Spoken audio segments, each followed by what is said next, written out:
Point está en la A ver, pantalla con varios diapositivos. Tiene que escoger lo que quiere compartir y mostrar la a presentación. ver, un segundito. Déjame ver, a ver. A ver si ahora... ¿qué?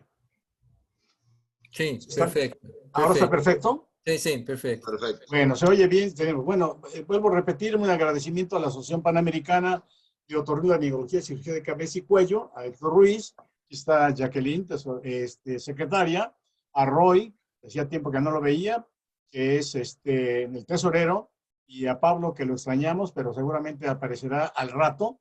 Está en un evento muy importante, más importante de uno de los más de su vida. Bueno, vamos a continuar entonces sobre este tema.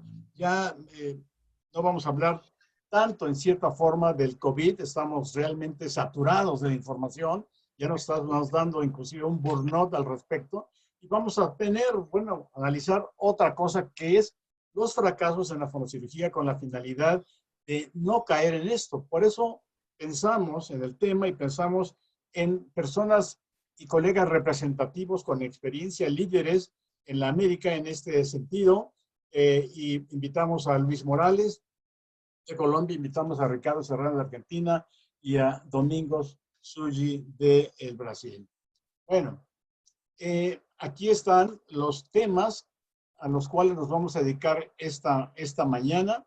En relación, me toca primero a mí sobre microanatomía, después atrofia sulcus o lesiones superficiales de la cubierta vocal, después Ricardo hablando un tanto también sobre lesiones premalignas y finalmente sobre la importancia del músculo en la disfonía espasmódica. Bueno, ya pasando a mi tema, quiero hablar sobre la microanatomía, que es una parte fundamental en relación a los fracasos de la fonocirugía. Soy actualmente director del Pentax Medical Learning Center, un centro para entrenamiento de los estudios de la vibración en las cuerdas vocales, como es la estroboscopía, como es la alta velocidad, como es el narrowband, etcétera, etcétera. Bueno, ¿cuál es el objetivo? ¿Qué pensamos nosotros cada vez que tenemos a un paciente que acude a nuestra oficina para resolver su problema de ronquera, su problema de disfonía? Obviamente es devolverle la mejor calidad de voz, como sea, para una buena calidad de vida. ¿Y de qué depende esta calidad vocal? Depende mucho del fenómeno vibratorio.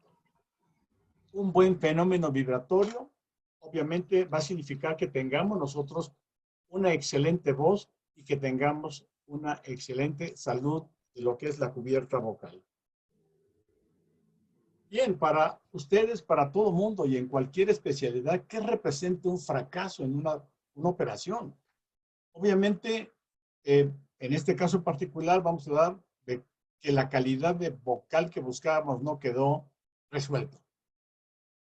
Muchas veces puede ser el punto de vista del paciente, otras veces puede ser el punto de vista del cirujano, o bien en el tema, por ejemplo, que nos presentará Ricardo, es un mal diagnóstico en premalignidad que de no hacerlo, obviamente va a llegar en un momento dado a tener problemas muy importantes que pueden atentar su vida. Y todo esto, en cierta forma, que no tuvimos un resultado satisfactorio, pues lo podemos también corroborar con estudios de la vibración de la cuerda vocal, como es la videoestroboscopía o los estudios de acústica. El objetivo para esta presentación, y por eso me puse yo en primer lugar, con la finalidad de poner en contexto todo lo que van a escuchar con los otros tres profesores al rato, y es en relación a la microanatomía. Hemos pensado cómo se puede, o qué es lo que tiene la microanatomía de la cuerda vocal, y qué es, cómo puede alterarse. De tal manera que este concepto de fonocirugía que fue acuñado hace muchos años ya en vez de una microcirugía, porque fonocirugía ya va a significar la función vocal, llegar en un momento dado a optimizar la función vocal. De tal manera que podemos hacerlo en consultorio, eso está muy en boga, hay mucha gente que hace muchos procedimientos en consultorio y en quirófano, pero en ambos sitios tenemos que buscar lo que es la precisión. Después de más de 40 años de ejercer mucho de los estudios de la patología vocal, encontramos varios conceptos donde podemos fallar. Aquí lo vemos, el desconocimiento de las enfermedades vocales, diagnósticos errados, tratamientos errados, criterios de tratamiento errados, desconocimiento de las técnicas de genocirugía, instrumental inadecuado y unas indicaciones posoperativas inadecuadas. Pero puse en amarillo una cosa fundamental, que es el desconocimiento de la microanatomía. Bueno, a través de los últimos años nos hemos empapado mucho de lo que es la propuesta de Girano del 74 en relación a la descripción de la cubierta vocal, ¿sí? Cubierta y cuerpo. Posteriormente, en el 80, vimos los artículos de Gray, que describió muy bien también la microanatomía de la cuerda vocal. Y en el año 2018, lo que son los reportes de la microtomografía de la cubierta vocal, todo esto para conocer mucho mejor toda la microestructura de los repliegues vocales o cuerdas vocales.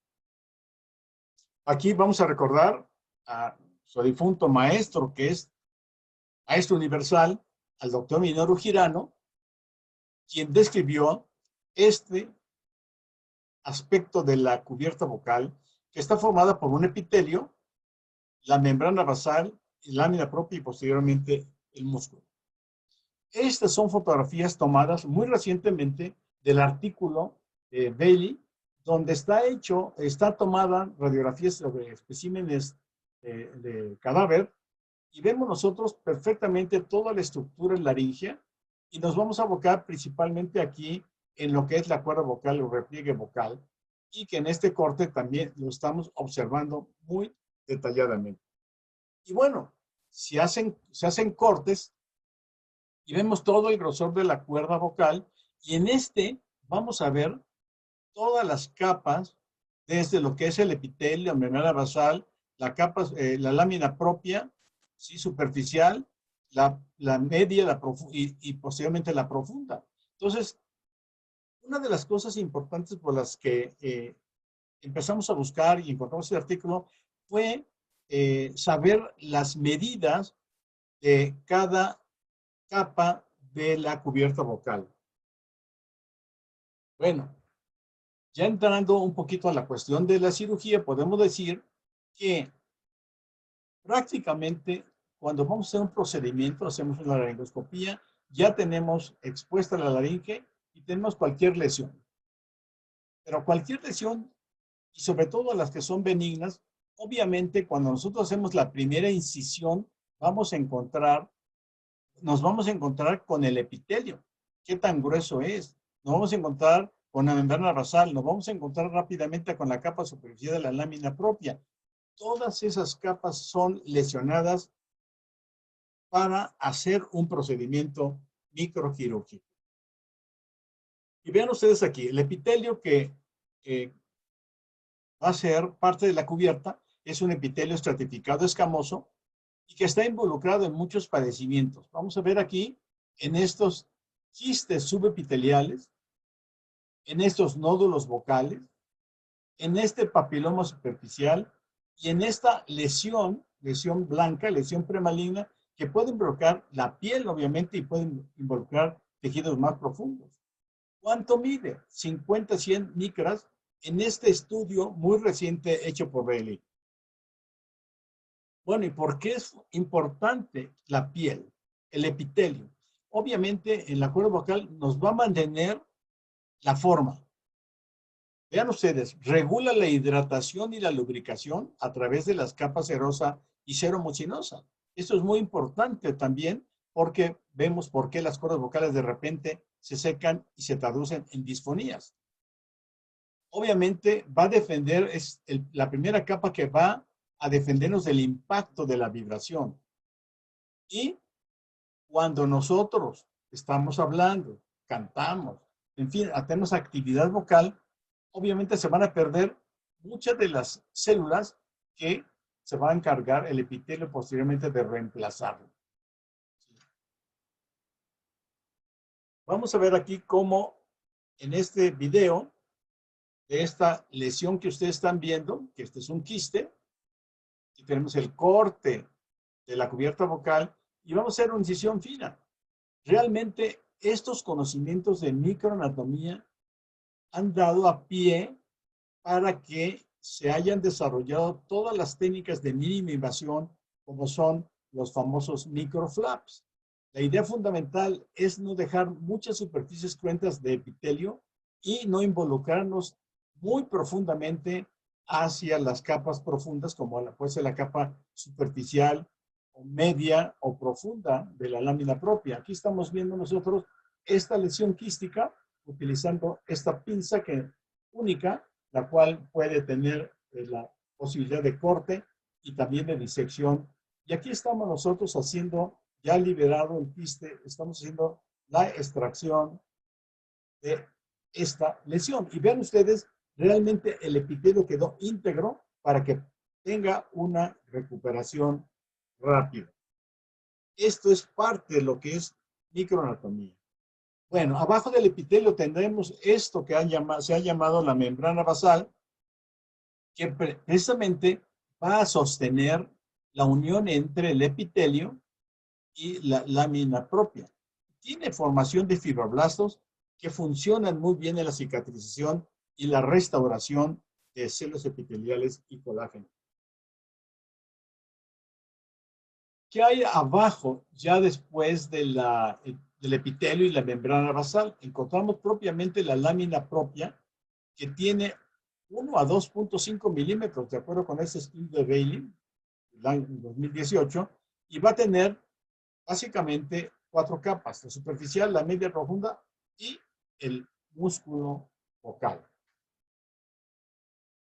Bueno, hay una cosa que de repente me preguntan y dicen, son más capas. Me dicen, la lámina propia tiene un epitelio, tiene su capa superficial, tiene una capa media, tiene una profunda y el músculo. Pero también hay una capa también de células, una capa de matriz extracelular. No, tanto las células y la matriz extracelular son parte de la lámina propia y tienen su propia función. Y lo van a ver por qué. ¿Por qué hay células en la lámina propia?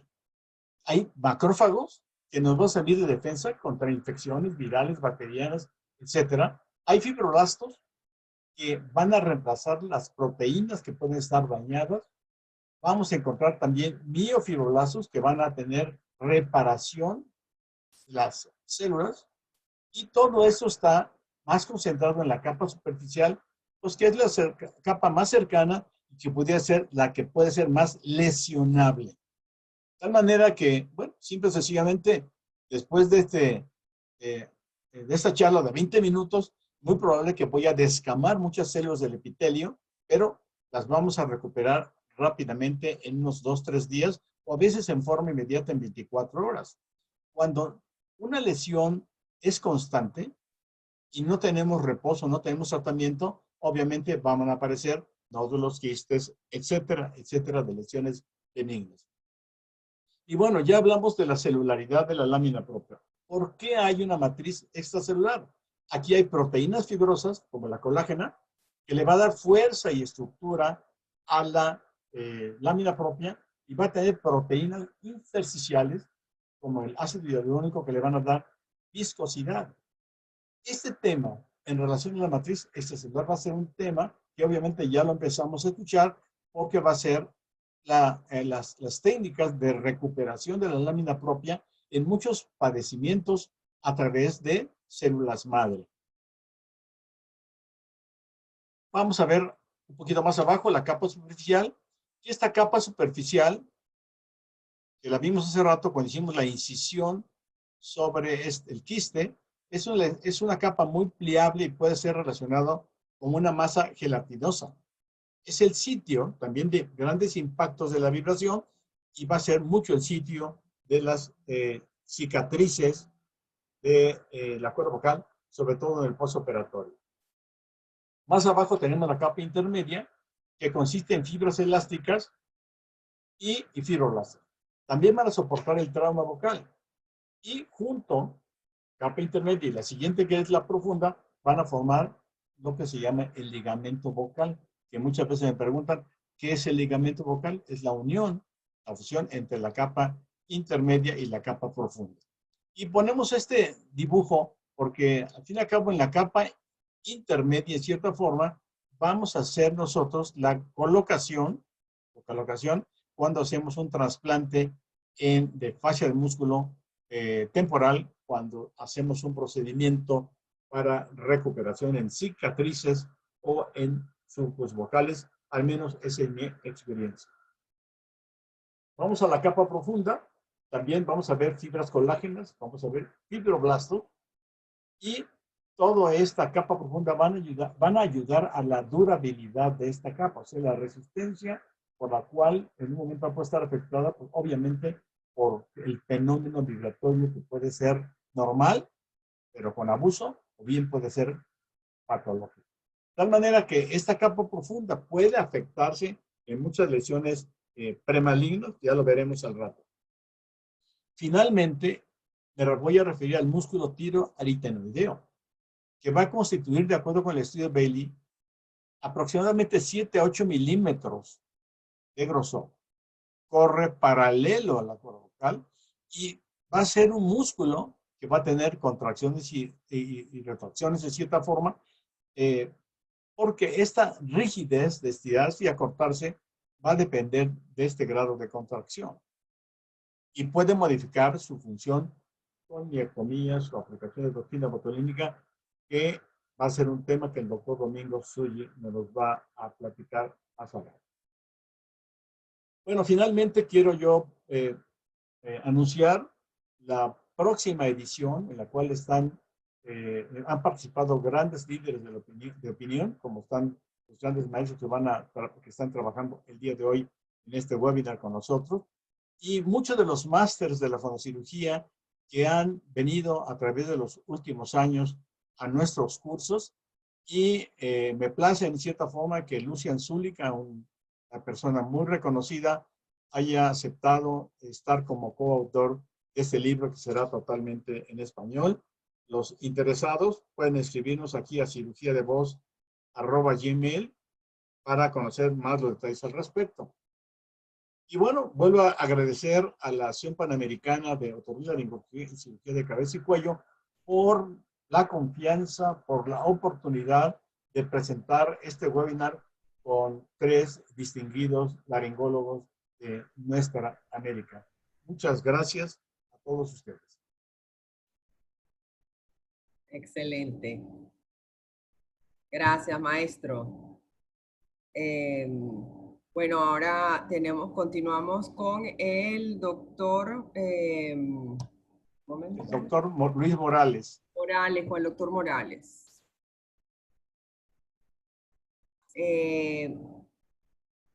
Héctor estaba por ahí pendiente de presentar al doctor Morales de Bogotá.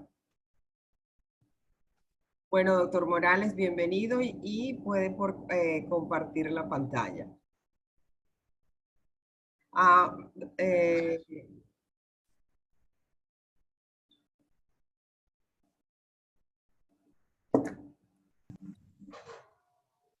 ¿Se está viendo bien?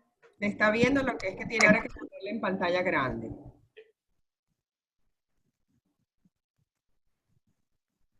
Pantalla completa.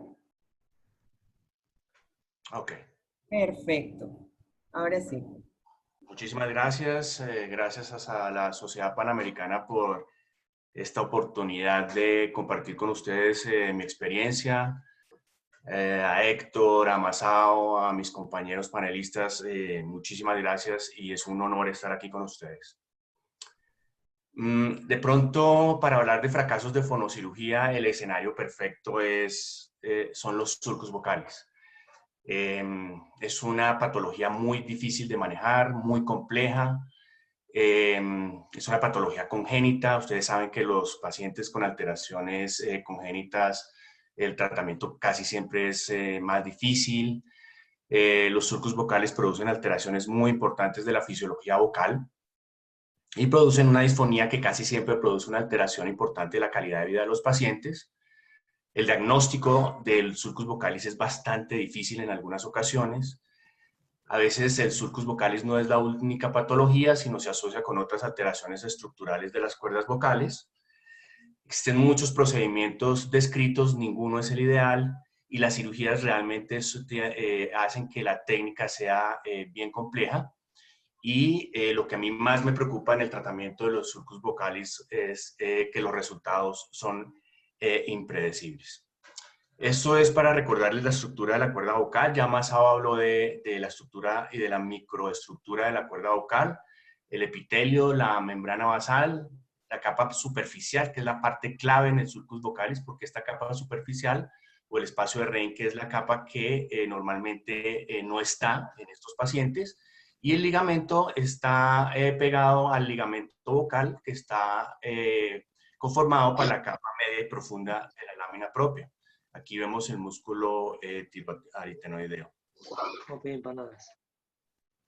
El surcus vocalis, entonces, es una invaginación del epitelio, de ese epitelio. Como les digo, no existe lámina propia superficial, entonces ese epitelio puede estar pegado al ligamento vocal, puede ser más profundo y estar aún pegado al músculo vocal, y eso produce una invaginación, la invaginación típica que ustedes conocen como surcus vocalis. La clasificación de Ford nos muestra más o menos a qué nivel está la invaginación del epitelio en la cuerda vocal. Esa invaginación del epitelio lo que produce es una rigidez muy importante del pliegue vocal. Esta es una estroboscopia de un paciente normal. Se ve un cierre glótico completo, una vibración de los pliegues satisfactoria, se ve muy bonita la onda mucosa, eso es lo que se ve normalmente. Y lo que vemos en los pacientes con surcos vocales son unas hendiduras. Y largo y en este examen. Respire. Aquí se ve la hendidura en el pliegue vocal del lado izquierdo, la hendidura del pliegue vocal del lado derecho, un poquito más profunda que la del otro lado. Eso hace que el pliegue vocal sea rígido, no se vea otra cosa. El cierre glótico es incompleto y, como ustedes ven, existe una importante actividad supraglótica tratando de compensar ese cierre glótico incompleto.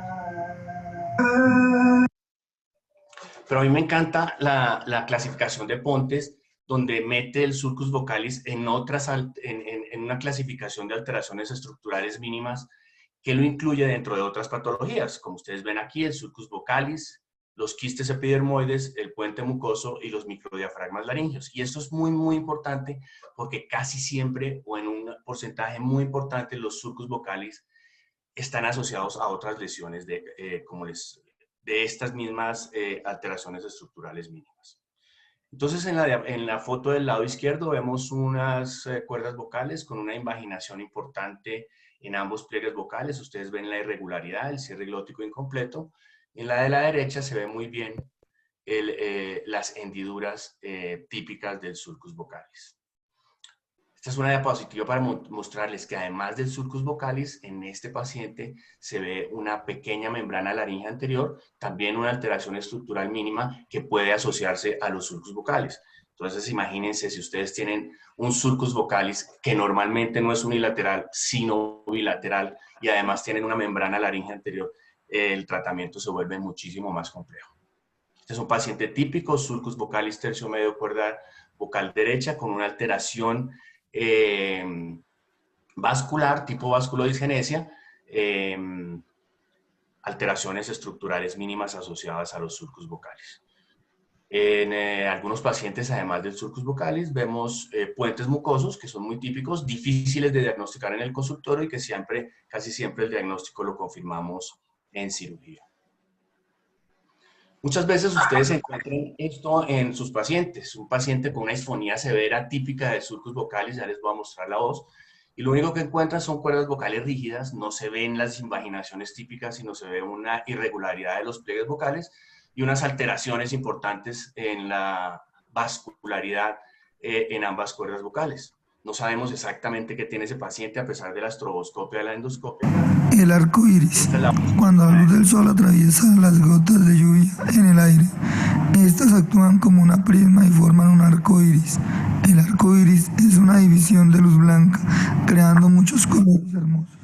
Típica la voz de rigidez en los pliegues vocales y de escape asociado al cierre glótico incompleto que tienen estos pacientes. Entonces, muchos pacientes de estos, el diagnóstico no es fácil hacerlo solamente en el consultorio y muchos pacientes los debemos llevar a cirugía. Y en cirugía es bien importante, una vez hacemos la microlaringoscopia, tocarlos bien, examinarlos bien.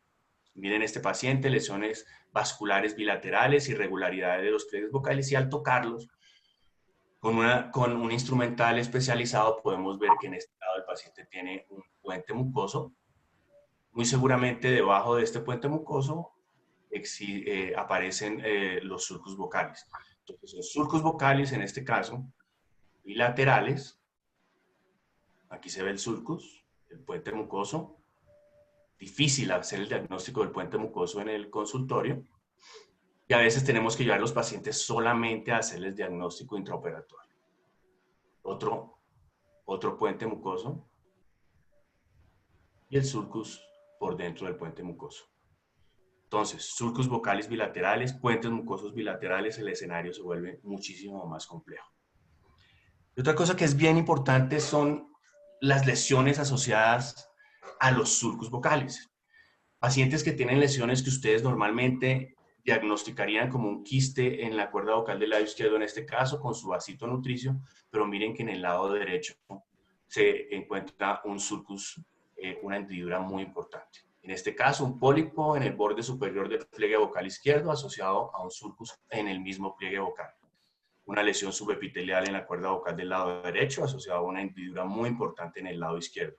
Miren este caso tan complejo. Edema de Reinke bilateral, surcus bilaterales y una lesión por el tercio medio de la cuerda vocal izquierda. Entonces, muchos pacientes que ustedes podrían llevar a cirugía por una lesión normal como pólipo, quiste, lesión subepitelial, etcétera, muchos de esos pacientes, además de esa lesión que ustedes creen que les va a ir muy bien en cirugía, lo que tienen es un surcus asociado. Miren este paciente, el ideal para llevar a cirugía. Quiste en el tercio medio de la cuerda vocal izquierda, ustedes dicen, este paciente me va a mejorar en cirugía en forma impresionante. Es una lesión fácil de tratar con microcirugía, pero miren en la foto de la derecha, el quiste está asociado a un surcus. Si ustedes llevan a este paciente, realmente le resecan el quiste. No compraron la calidad de la voz en el postoperatorio no va a ser la ideal. el jueves, ¿no? La lámpara, ¿cuándo la compraron? Como por el jueves. Hace unos 2 años, en 555 pacientes que llevamos a fonocirugía por lesiones benignas, no surcus, de otra patología, como pólipos, quistes, nódulos, etc. Y encontramos que esos pacientes tienen el 28.6% de prevalencia de alteraciones estructurales mínimas tipo surcus en sus cuerdas vocales asociadas a esa lesioncita que nosotros pensábamos que era una lesión benigna sin ningún problema. Y lo que más nos preocupaba es que solamente de todas esas lesiones estructurales mínimas, el 81.1% del diagnóstico lo hacíamos en cirugía. Entonces se vuelve muy complejo el escenario. Tratamiento quirúrgico que les hacemos a los surcos vocales es realmente tratar de reemplazar esa lámina propia superficial por algún tipo de material que no sabemos exactamente cuál es el material ideal. Hemos usado normalmente, en una época empezamos usando grasa, en este momento usamos fascia o prefascia, pero el tratamiento es más o menos el mismo, una inyección del pliegue vocal con vasoconstrictor para ayudarnos a hacer hemostasia y disección. Hacemos una incisión de cordotomía lateral a la lesión y disecamos ese epitelio y lo separamos del ligamento vocal. Normalmente está pegado al ligamento vocal, algunas veces es un poco más profundo, pero la idea es tratar de separar el epitelio del ligamento vocal. Esta tal vez es la parte más compleja de la cirugía porque ahí vemos mucho tejido cicatrizal, tejido inflamatorio, a veces como en la cirugía del lado derecho, el epitelio un poquito que se rompe en algunas ocasiones. Hacemos nuestros bolsillos, disecamos ese epitelio y posteriormente cogemos la fascia o la prefascia que le hemos preparado tal como ustedes preparan la fascia para una timpanoplastia y la colocamos en el bolsillo que hemos creado. Si no se ha roto mucho el epitelio, es fácil poner un punto. Ahora casi es poco el paciente en el que ponemos puntos, ponemos Vicry 7, 8 ceros, pero como ven en la cirugía de la derecha, en este momento estamos poniendo sellante de fibrina. No sabemos si es mejor poner el punto, si es mejor poner el sellante. La verdad, en mis manos es básicamente lo mismo. Esta es una paciente, la paciente ideal, por supuesto, la que no entra en... Cuando la luz del sol atraviesa las gotas de lluvia en el aire, estas actúan como un prisma y forman un arco iris. El arco iris es una división de luz blanca creando muchos colores hermosos. Esta es la estroboscopia postoperatoria de esta paciente. El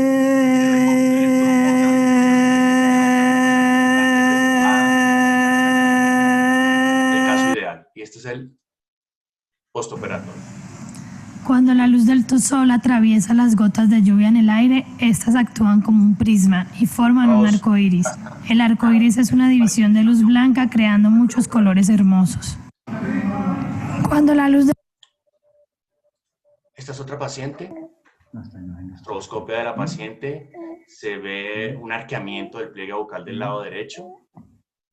Sulcus vocalis en el tercio medio de la cuerda vocal del lado derecho. Ya vamos a ver la estroboscopia. Se ve que aquí hay una rigidez del pliegue. Cierre glótico incompleto. Le hacemos el procedimiento. Esta es la voz preoperatoria. Y platero es pequeño, peludo, suave, tan blando por fuera que se diría todo de algodón, que no lleva huesos, solo los espejos de azabache de sus ojos son duros, cual dos escarabajos de cristal negro. Este es el postoperatorio. Se ve muchísimo mejor, pero miren que de todas maneras la onda mucosa no es 100% normal. El cierre glótico no es completo, se ve irregularidad del pliegue vocal. Y esta es la voz del postoperatorio. Cuando la luz del sol atraviesa las gotas de lluvia en el aire, estas actúan como un prisma y forman un arco iris. Fracaso, éxito. De todas maneras la voz no es normal, todavía se oye un poquito de rigidez, de escape. Pero eso es lo que pasa con nuestros pacientes de sulcus vocales. Miren, por ejemplo,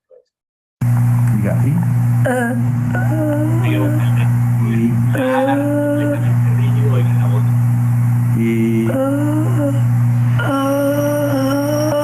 El mismo procedimiento quirúrgico.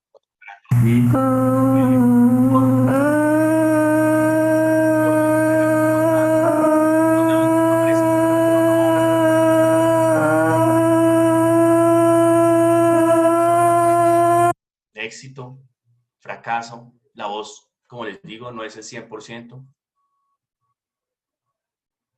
Esta es la estroboscopia de otro paciente, ya les muestro la voz de ese paciente. Postoperatorio, todavía se ve una hendidura en el tercio medio de la cuerda vocal izquierda. Hay algo de onda mucosa, el cierre glótico no 100%, pero funciona bastante bien. La voz de ese paciente. Cuando la luz del sol atraviesa las gotas de lluvia en el aire, estas actúan como una prisma y forman un arco iris. El arco iris es una división de luz blanca creando muchos colores hermosos. Esta es la estroboscopia de un paciente postoperatorio que ya habíamos visto antes. Parece que el paciente no le hubiéramos hecho absolutamente nada de cirugía. Se reabsorbió la fascia. Y largo y Cierre glótico incompleto, hendiduras bilaterales tal y como si no hubiéramos hecho ningún procedimiento. Impredecible el mismo procedimiento.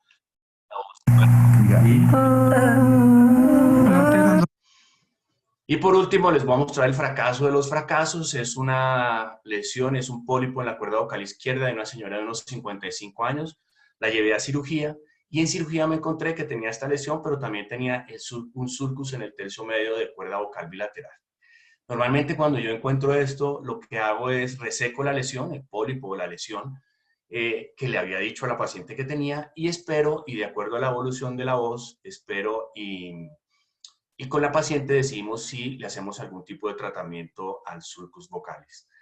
La paciente, en esta paciente en particular le resequé el pólipo y desafortunadamente le hice incisiones y le liberé los sulcus vocalis. Eso quiere decir que disequé el epitelio del ligamento vocal, no le puse fascia ni nada, solamente liberé el epitelio. La paciente salió de cirugía, fue a recuperación. En recuperación hizo una obstrucción de la vía aérea, hizo una urgencia respiratoria, tocó intubarla de afán, de urgencia. Posiblemente hubo algún tipo de maltrato en los pliegues vocales asociado a los colgajos que yo había disecado, y esto es 3 meses en el postoperatorio, unas lesiones cicatrizales bilaterales que incluyen la comisura anterior. Esta paciente la operé más o menos en octubre, como estamos en época de COVID, no le he hecho ningún tratamiento hasta el momento. Hace unos 10 años nosotros publicamos nuestros resultados en el manejo del sulcus vocalis. Los resultados en algunos pacientes muy buenos, en algunos pacientes no tan buenos. El cierre glótico en algunos pacientes se lograba, la onda mucosa en algunos pacientes se recuperaba, nunca 100%. Y miren la calidad de la voz de los pacientes valorada por ellos mismos, mejorías no moderadas de la voz, en algunos casos buenas, pero no en todos, y nuestros resultados del análisis del acústico de la voz, que aunque ustedes no lo crean, hay algunos parámetros de estos azules que podrían el paciente pensar uno que esos parámetros disminuyeron después de la cirugía. Cirugía de sulcus vocalis. Mi pregunta ¿es fracaso? Yo a veces pienso que no. Lo que pasa es que uno tiene que poner los pies en la tierra y poderle decir al paciente, mire, usted tiene un sulcus vocalis, 2 sulcus vocalis, más alteraciones estructurales mínimas, y aterrizar al paciente y decirle, mire, puede que su voz no vaya a ser perfecta, y entrar a cirugía bajo esas condiciones. La verdad, en tratamiento de sulcus vocalis, mi mayor preocupación y la preocupación de todo cirujano en que estamos convencidos que vamos a operar a un paciente y nos va a ir súper bien, el paciente va a mejorar su voz, etc. En casos de sulcus vocalis, lo que más me preocupa es que el resultado es casi siempre impredecible. Hay pacientes que la cirugía es perfecta y la voz no mejora. Hay otros pacientes en que tenemos muchas dificultades en la cirugía y el resultado postoperatorio es más que satisfactorio. Eso me preocupa mucho en mis pacientes de sulcus vocalis. Pocas palabras en cuanto a la atrofia de las cuerdas vocales. El escenario es muy similar al del sulcus vocalis, porque cuando uno habla de atrofia, pues el paciente típico es el paciente que tiene una presbilaringe, es un paciente que ya tiene sus años y que ahora consulta porque tiene alteraciones de la voz y quiere recuperar su voz. Y uno piensa que estos pacientes lo único que tienen es atrofia muscular. Y ese es el peor error al abordar el paciente con atrofia presbilaringe. Porque los pacientes con atrofia presbilaringe, además de la atrofia muscular, tienen otras alteraciones que a veces nosotros no le paramos la importancia necesaria, como la calcificación de los cartílagos, que los hacen menos elásticos. Los pacientes de cierta edad tienen alteraciones en el control neuromuscular, entonces se ven afectadas las cuerdas vocales por esto. Y es muy importante los cambios en la microestructura de las cuerdas vocales. Los pacientes con presbilaringe o atrofia tienen alteraciones en la lámina propia superficial que hacen que existan aumento de fibras colágenas, disminución de fibras elásticas, disminución de ácido hialurónico y que producen rigidez del pliegue vocal. Entonces, además de tener atrofia del pliegue, de que el volumen de las cuerdas vocales está disminuido, los pacientes cursan con una rigidez importante y tienen una gran cantidad de alteraciones en la voz.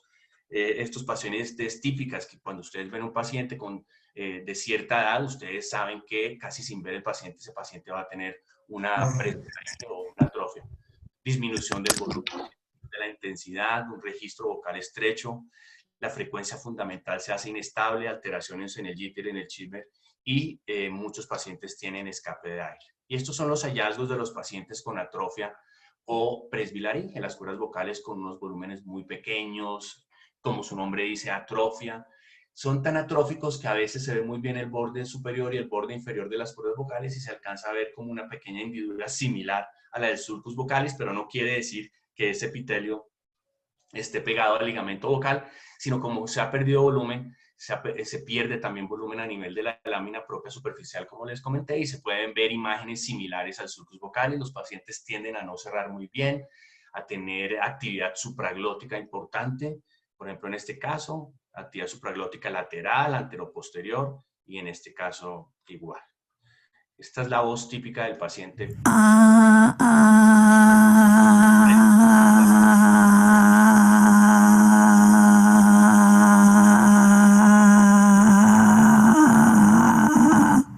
Atrofia de los pliegues, cierre glótico incompleto, y no se nos olvide que muchos de estos pacientes tienen otras enfermedades asociadas, no solamente la presbilaringe, sino pueden tener reflujo, es muy frecuente en pacientes de edad, es muy frecuente también temblores o tremor laringio, Parkinson, etc. Entonces son muchas patologías que se... 1, 2, 3, 4, 5, 6, 7, 8, 9, 10, 11, 2, 1.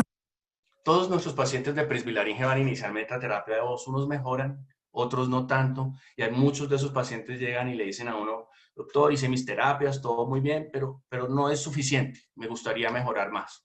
Esos pacientes, entonces, el procedimiento que normalmente les hacemos es una inyección del pliegue vocal o de ambos pliegues vocales si hay necesidad, y colocamos grasa o hidroxiapatita, lo hacemos en el consultorio o en salas de cirugía. Ustedes ven aquí un pliegue vocal bien arqueado, con prominencia de sus apófisis vocales, y es un procedimiento sencillo, siempre lo hacemos la inyección de tipo lateral.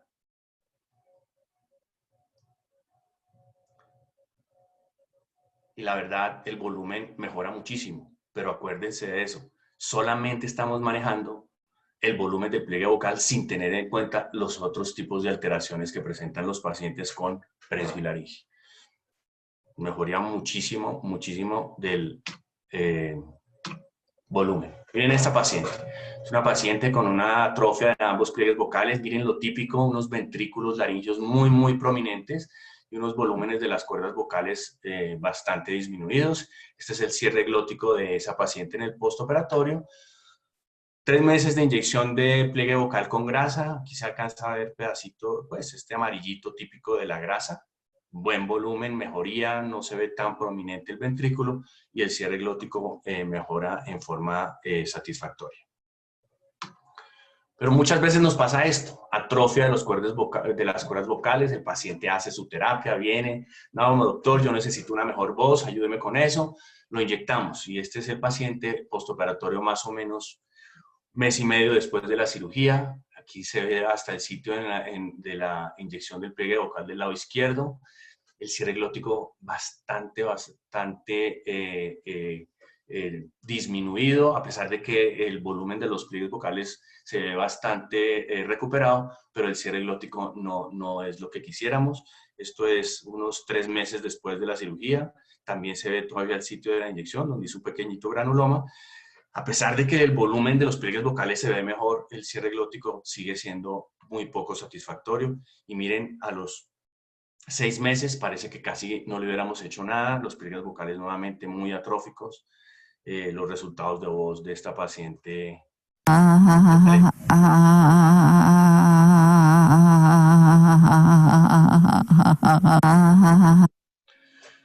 La atrofia de la cuerda vocal, presbilaringe, es una patología súper frecuente, cada vez nos llegan más pacientes, porque a medida que van pasando los años, los pacientes pierden su voz, pero muchísimos pacientes siguen trabajando, tienen una actividad social importante y ellos quieren mejorar su voz, y eso es un signo importante de vejez.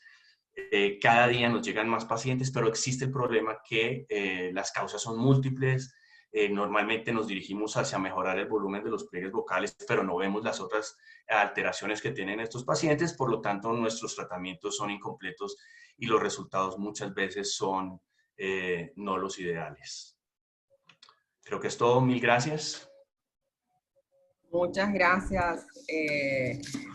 De verdad que el doctor Morales, excelente conferencia.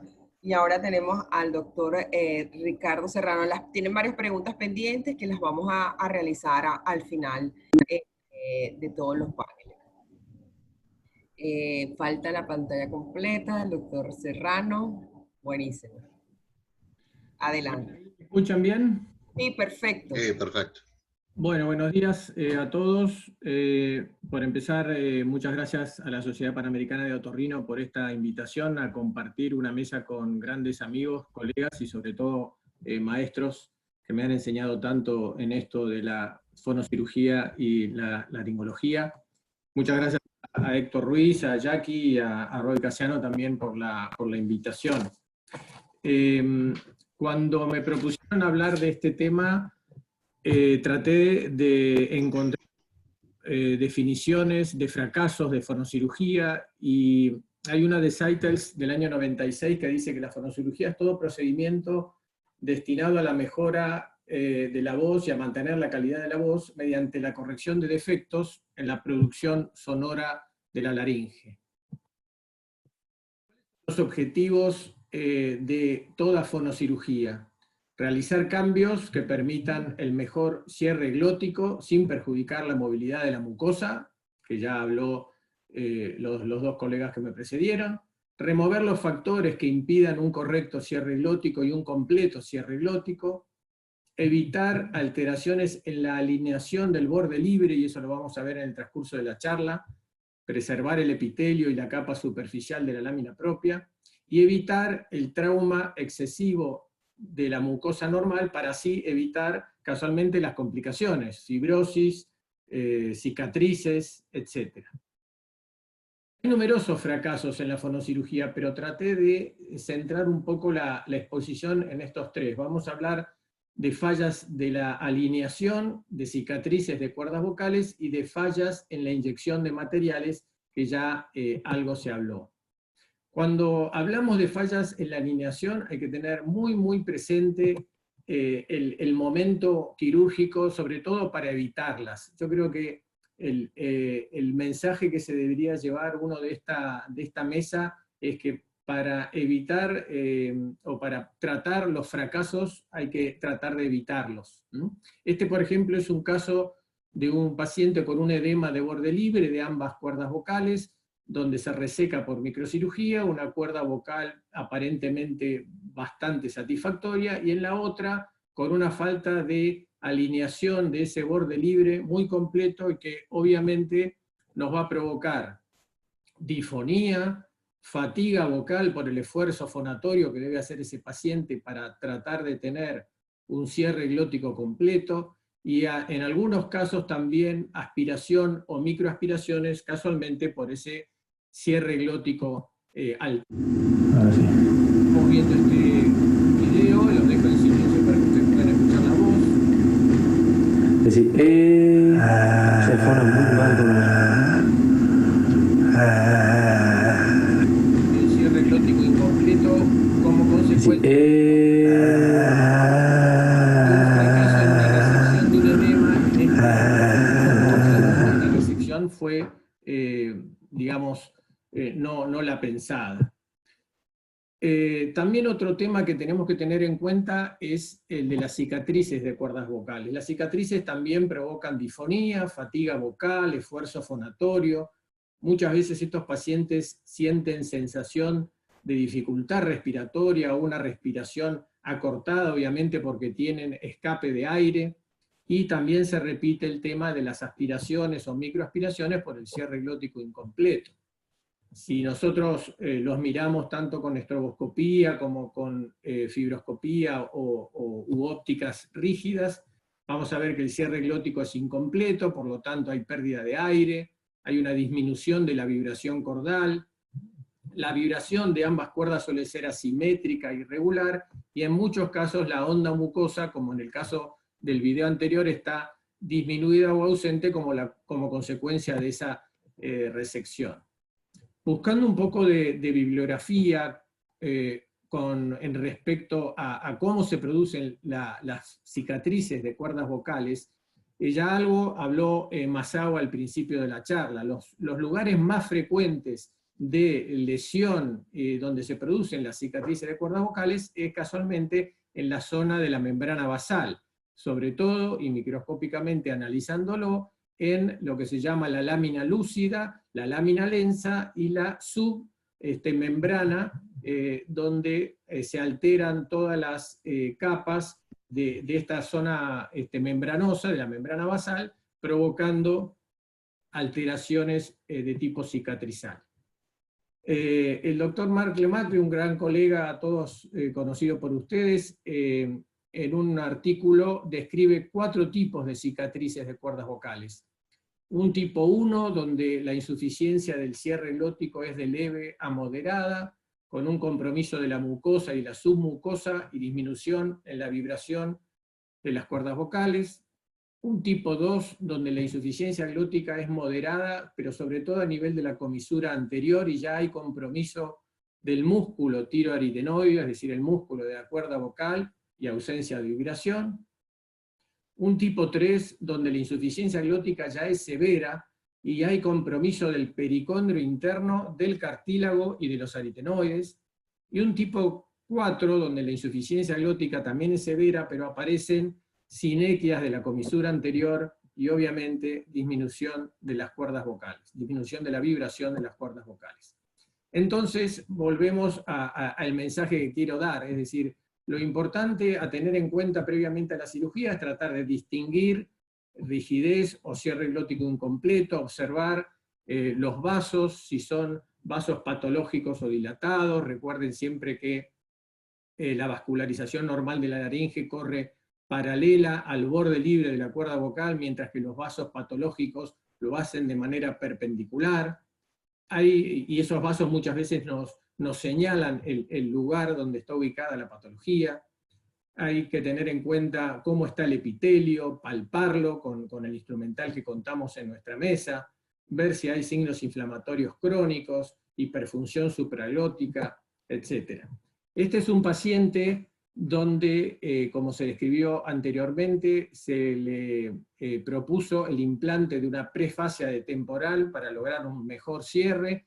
Es un laboratorio de la voz donde ustedes observan las alteraciones aquí abajo del recuadro, de la frecuencia fundamental, del jitter y del shimmer, con valores totalmente afectados, y esta es la voz preoperatoria.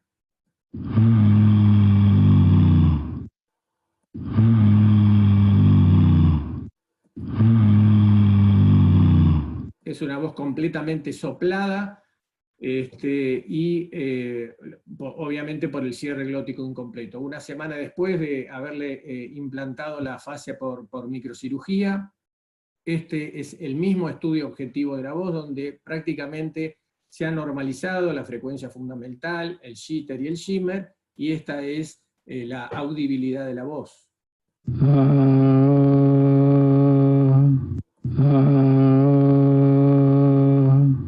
Todos estos pacientes nosotros también los solemos enviar a terapia foniátrica, no solamente en el prequirúrgico, o sea, no solamente, mejor dicho, en el postquirúrgico, sino también en el prequirúrgico, por lo menos 2 o 3 sesiones para muchas veces tratar los factores de compensación que gran parte de estos pacientes desarrollan en el transcurso del tiempo que tienen su patología para tratar de solucionarla.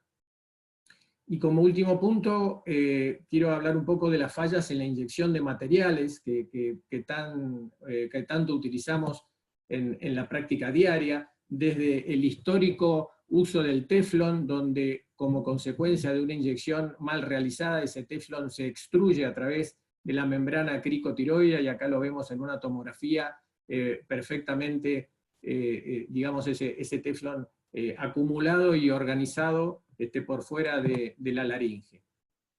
Hace unos años hicimos con el doctor Lemaître, le presentamos, mejor dicho, en el curso que realiza el doctor Jean Abitbol en París casi todos los años, un trabajo de complicaciones de la inyección de ácido hialurónico a propósito de un caso bastante interesante. Se habló al principio de ácido hialurónico, ustedes saben que es una sustancia sintetizada en la membrana plasmática, y es uno de los principales componentes, casualmente, de la matriz extracelular de la lámina propia, es decir, que es un componente fundamental en la cicatrización. Tiene elevadas concentraciones en las áreas centrales de las cuerdas vocales, ya que en esas zonas es donde hay máximo contacto de cuerdas vocales y por ende máximo traumatismo. Promueve la estabilidad y la viscoelasticidad de la lámina propia, de tal manera que puede controlar de esa manera la frecuencia fundamental. Ya lo dijimos, que protege del trauma causado por el contacto de las cuerdas vocales en la fonación, y muchas veces su ausencia o la fonación o la disminución va a causar importantes alteraciones en la voz. Fue aprobado por la FDA ya hace bastantes años, se utiliza mucho en la parte oftalmológica, y digamos, se dice en general que tiene un fácil manejo, poca reacción inflamatoria, y se describe como que hay ausencia de reacciones a cuerpo extraño, pero en realidad no es tan así. Entre los efectos adversos se habla de eritema, inflamación, reacciones locales, e incluso con lecciones, como resultó en nuestro caso, que ya también está descrito en la literatura. El caso que tuvimos con el doctor Remacle es una paciente de sexo femenino de 42 años que surfeando tuvo un traumatismo en la región anterior del cuello con la tabla, posteriormente presenta una disfonía severa. El doctor Remacle en su país de origen le realiza una estroboscopía donde observa un importante hematoma de la cuerda vocal izquierda, alteración de la onda mucosa con un cierre glótico incompleto. Se le indica reposo vocal y administración de corticoides, pero se observa que con el correr de los días el efecto es bastante pobre. Por lo tanto, se le indica y se le sugiere la inyección de ácido hialurónico.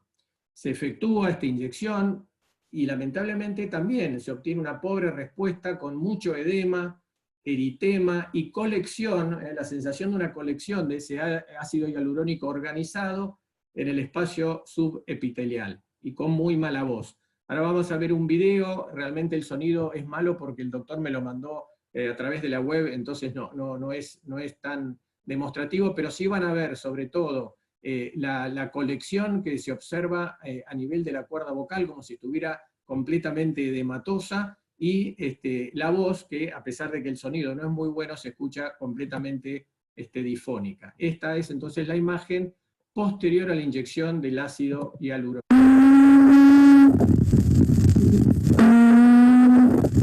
Aquí vemos inyectada, como está de tamaño, edematosa.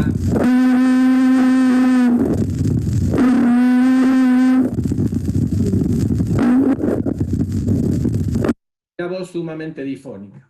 La paciente justo da la casualidad que viaja a Buenos Aires, el doctor Remacle me la recomienda, y en conjunto decidimos la remoción de ese ácido hialurónico. Se le efectúa a la paciente una microlaringoscopía directa bajo anestesia general, se le efectúa una incisión y un microflap en la cuerda vocal izquierda, y para nuestra sorpresa, al efectuar esa incisión, vemos que se elimina una gran masa compacta de ácido hialurónico absolutamente organizado, y que obviamente eso le provocaba la alteración tan notable de la voz. Realizamos una estroboscopía pocos días después, donde se observa la ausencia de hematoma, una mejor onda mucosa y un cierre glótico prácticamente completo, con una marcada mejoría de la voz.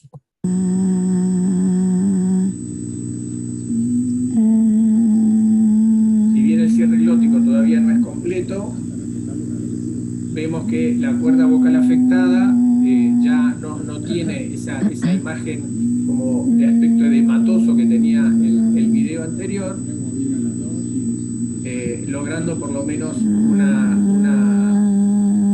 buena satisfacción por parte del paciente. Entonces llegamos a la conclusión de que esa colección organizada de ácido hialurónico pudo deberse o a la inyección muy superficial del material, que es una de las complicaciones y de los fracasos, podríamos hablar, más frecuentes, o también la reabsorción lenta de ese material inyectado en la capa superficial de la lámina propia, debido a que en esa zona hay muy pocos linfáticos que no colabora en esa reabsorción. De tal manera que, para que ustedes sepan, no dejemos de inyectar obviamente ácido hialurónico porque es una excelente indicación, sobre todo en alteraciones del cierre glótico y patologías cicatrizales, pero sí tengamos en cuenta que pueden provocar reacciones inflamatorias y rara vez colecciones o reacciones a cuerpo extraño como las que tuvimos en este caso. También traté de buscar un poco de bibliografía en cuanto a fracasos que hay en la literatura, y uno de los trabajos que encontré habla de 962 laringosplastias realizadas en la misma oficina, una office-based inyección de hidroxiapatita a través de la membrana cricotiroidea, donde se observan, o ellos describen 5 fracasos fundamentales, o sea que es un número menor, pero por lo menos se reconoce que hay fracasos, muchos de esos causados por, digamos, reflejo nauseoso del paciente, pobre tolerancia, etcétera, etcétera, y donde hay 2 pacientes fundamentales, el número 4, donde se observa una hemorragia submucosa aguda en el momento de la inyección, y un quinto paciente que, como consecuencia de una pobre exposición de la laringe y una anatomía anormal de la laringe y digamos un aritenoides muy volcado, les impide ver correctamente el lugar de la inyección, y eso lo lleva al fracaso. Volvemos a insistir la importancia de la inyección superficial del material, que eso lleva a uno de los fracasos más importantes en la fonocirugía. Y por último, no hablando tanto de fracasos, pero sí digamos, de las complicaciones y de las quejas que tienen los pacientes sometidos a microcirugía. También hallé este trabajo bastante interesante, donde sobre 550 pacientes sometidos a microcirugías, el 66%, es decir, un número bastante importante, manifestaron quejas, dentro de las cuales las más frecuentes eran dolor de garganta, sensación de hormigueo a nivel de la lengua, tos, disconfort en la garganta, daños intraorales, sobre todo alteraciones de las piezas dentarias. El adormecimiento y la insensibilidad de la lengua que todos hemos tenido, pacientes como consecuencia de la colocación del laringoscopio sobre la lengua del paciente, en general lo recuperaron en 4 días, pero ustedes observen que más del 20% necesitó más de 2 semanas en restablecer ese adormecimiento lingual, lo mismo que las alteraciones del gusto. En general lo recuperaron en el mismo tiempo, pero el 25% también necesitaron 2 semanas. 3 casos tuvieron daños dentarios y alteraciones de la deglución, dolor de la lengua y paresia de hipogloso, incluso en algunos casos necesitaron más de 4 días. Bueno, nada más, muchas gracias de nuevo por la atención de todos ustedes. Bien, muchas gracias, Ricardo. Excelente, excelentes exposiciones. Ahora continuamos con el doctor Domingo Suggi. Domingo Suggi, bien. Sí, el gran amigo Domingo.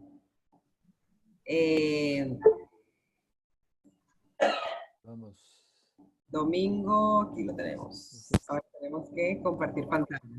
Vamos, ya está, yo voy a compartir. Ajá.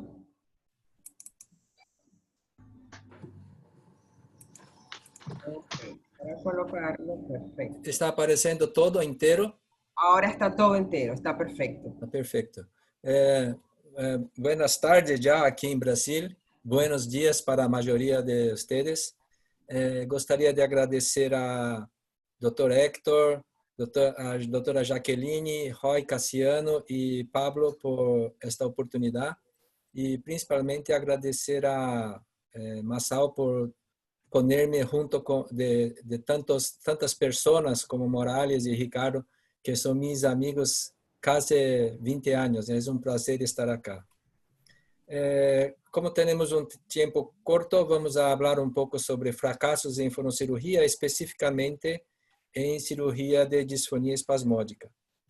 Eu les pido para que não gravem, eu sei que não estão gravando, mas eu les pido porque há muitos pacientes acá e não me gostaria que, por algum motivo, os pacientes sepam que houve uma transmissão por Facebook ou algo assim e isto não queda muito bem. Então, eu les pido, por favor, para não gravar. Não sei quantas pessoas são laringólogos nesta apresentação como ouvintes, pero solo para recordar, la disfonia espasmódica de aducción é uma das piores vozes que eu conozco e porque o paciente não pode expressar su sentimento por la voz e o impacto na qualidade de vida social e profissional é muito grande e provavelmente é uma das cirurgias, é uma das disfonias mais difíceis de tratar. Um exemplo. Tempo da doença. Faz 5 anos que estou com a voz alterada. ¿Está llegando el sonido? El sonido está muy... Está bien. Perfecto. Entonces, está bien, Domingo. Gracias. Este tipo de voz es muy aburrido para el paciente y el tratamiento de elección que tenemos hoy en todo el mundo es la inyección de Botox. Pero la inyección de Botox está asociada a una inestabilidad vocal en cada ciclo que se inyecta, porque el Botox, cuando entra en acción, la voz queda soplada y cuando está dejando de funcionar, la voz vuelve a ser espasmódica. Entonces es un problema muy grande con el cual el paciente tiene que convivir a lo largo de su vida entera. Entonces todos procuran por un tratamiento más definitivo y como tratamento definitivo, eu tenho apresentado a neuromiectomia endoscópica do músculo tireoaritenoideo, que basicamente é hecha com 2 passos. Um, onde hacemos a miectomia, seguido de neuroectomia do ramo tireoaritenoideo do nervio recorrente. Então, basicamente, o que hacemos é remoção da parte lateral do músculo tireoaritenoideo, removendo como se dice, el antenimo del ventrículo, la parte roja del pliegue vocal por bajo del ventrículo, de la banda ventricular, y enseguida con una pinza que nosotros dibujamos, en verdad es una punta de cauterización, nosotros intentamos con esta punta angulada pescar el nervio que está aquí junto del cartílago en una región más posterior que logramos cortar usando solamente el láser que usamos para la miectomía. Entonces, la asociación de la miectomía junto de este paso ha disminuido la posibilidad de recurrencia de la disfonía espasmódica. Entonces, al final de la cirugía, lo que encontramos es una situación como esta, donde la parte lateral está removida del pliegue vocal y el nervio que está por aquí va a ser pescado o cortado por cortamos con la pinza o la punta de cauterización. Aquí está el coto de nervio y la arteria que acabamos de cortar con el cauterizador. El aspecto post cirugía, un día después de la cirugía, tiene este aspecto, como pueden ver, no hay edema, no hay grandes alteraciones importantes en la laringe. Solo un ejemplo.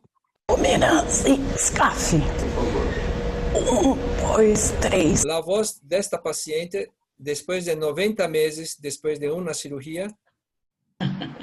Só estou gravando aqui uma amostra de como ficou minha voz. Eu acho que deve ser um motivo. É uma voz que é quase normal, eu diria que normal para quem não trabalha com laringologia, mas para mim me pareceu normal neste caso. Muito bom resultado. E neste caso... Então, tem 10 meses que eu tenho disfonia espástica, né? Foi aos pouquinhos descobrindo. Eu tive que fazer 3 cirurgias para obter este resultado que também é uma voz perfeita. Eu sou a baiana que tanto o Marcelo fala, sou assim, super gente boa, se eu preciso me conhecer. E que uma feliz aniversário. Deus abençoe sua vida, que eu continue assim, preciso conhecer. La voz es muy buena, pero en este caso yo tuve que hacer 3 cirugías, como pueden ver. Entonces, es una cirugía donde yo espero volver una voz casi normal o normal para los pacientes. Y los fracasos que pueden ocurrir por 3 motivos. Uno es error del diagnóstico de la disfonía. Pensar que es una disfonía espasmódica y en verdad no ser. Entonces, cuando hacemos el diagnóstico errado, vamos a tener una indicación terapéutica incorrecta y esto va a causar un fracaso. Otro punto que yo considero como una causa de fracaso es que el paciente tiene que estar consciente de que en algunos casos tenemos que hacer la cirugía más que una vez. Entonces, cuando el paciente no quiere o no tiene condiciones para reoperaciones, podemos encontrar un fracaso en esta cirugía. Y a pesar de no ser un fracaso, tenemos también algunas complicaciones cirúrgicas que pueden disminuir la calidad de voz de los pacientes. Y esto gustaría de discutir un poco con ustedes. Error diagnóstico. Solo para tener una idea, este paciente es una paciente. 1, 2, 3, 4, 5, 6, 7, 8, Como 9, pueden escuchar, es una voz que recuerda-nos la disfonía espasmódica. Muchas veces, disfonía de tensión muscular puede ser muy parecido con disfonía espasmódica. Hay disfonía espasmódica que tiene tremor junto con los espasmos. Esto nos trae una duda en relación a algunos pacientes que tienen tremor vocal. Entonces, y hay otros casos donde tenemos la disfonía espasmódica mixta, donde tenemos aducción con abducción.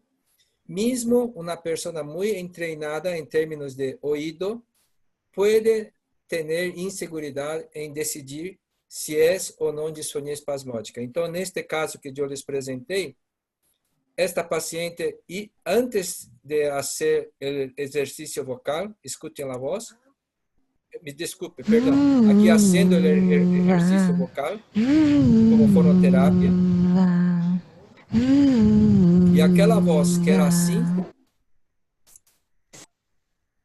1, 2, ahora 3. después de los ejercicios, tenemos una voz así.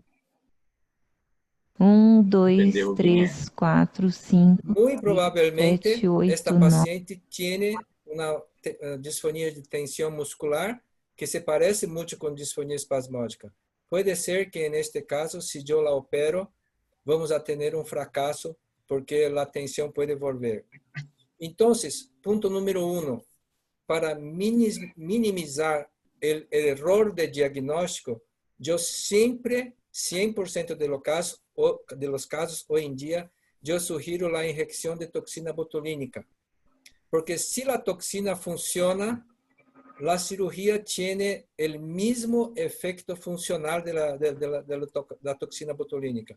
Entonces, yo hago la inyección y si funciona y el comportamiento después de la inyección es típico de una toxina botulínica, entonces yo pienso que puede indicar la cirugía que va a funcionar. Punto número 2 es los pacientes que no aceptan o no tienen paciencia o no tienen condiciones para reoperaciones en caso de recurrencia. Recuérdense que dentro de mis presentaciones otras que yo he hecho, 50% necesitará de una segunda o tercera cirugía. Si el paciente acepta la propuesta inicial de tener hasta 3 cirugías en caso de recurrencia, la tasa es superior a 90%. Hasta ahora en mis manos es de 100%, pero no creo en nada que sea 100%. Entonces yo siempre digo cerca de más que 90%, pero es muy cerca de 100%. Mire esta paciente. 1, 2, 3, 4, 5, 6, 7, 8, 9, 10. Ela tiene una disfonía espasmódica. Nosotros les hicimos una cirugía y la recurrencia aconteció 2 meses después y estaba así. 1, 2, 3, 4, 5, 6, 7, 8, 9, 10. Janeiro, fevereiro, março. Olha lá. Creo que alguien está con el micrófono abierto, ¿no? Entonces, aquí la paciente tiene, paréceme, un comportamiento de tensión muscular junto con la recidiva. Yo le hice la segunda cirugía. 1, 2, 3, 4, 5, 6, 7, 8. Y todavía tiene una tensión importante. No estoy 100% seguro si ella tiene un componente de tensión musculoesquelética. Hicimos fonoterapia por largo tiempo, no mejoró y yo le sugerí la tercera cirugía, pero la paciente no aceptó la tercera cirugía.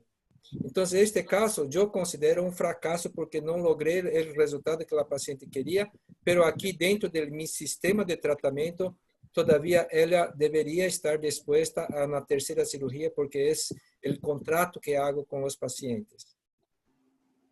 Aquí una otra paciente. A segunda foi... Mire que es una disfonía muy intensa. 5. Aquí, después de la cirugía, hubo una recidiva antes de un mes. 3, 4, Este paciente yo la consideré como una falla de la técnica cirúrgica, que yo no logré hacer lo que había propuesto. Entonces yo le hice la segunda cirugía. 2, 3, La voz está normal. Pero cuando, aquí a los 3 meses, aquí a los 7 meses presentó una recidiva. No, de 2017.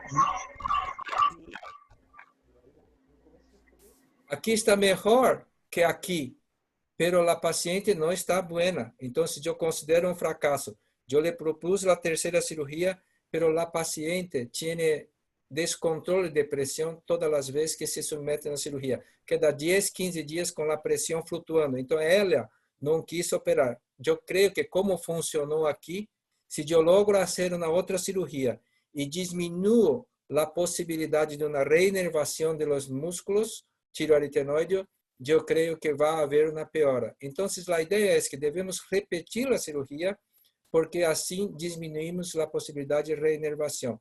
Mire esta paciente.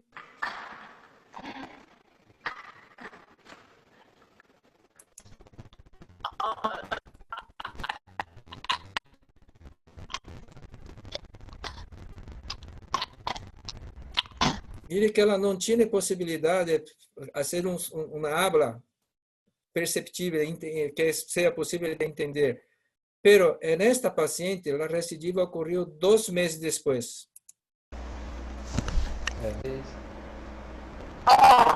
Continúa casi igual. Pero con la toxina botulínica había funcionado. Yo tomé esto como si fuera una falla de mi procedimiento cirúrgico y yo la levé en una, yo consideré que sería una falla técnica de mi parte y yo la levé en cirugía. Aquí es 1 mes, 6 meses después de la segunda cirugía. 1, 2, 3. Ela tiene un síndrome de Meade muy grave, por eso tiene contracciones, una distonía oromandibular, por eso ela tiene problema de articulación, pero la laringe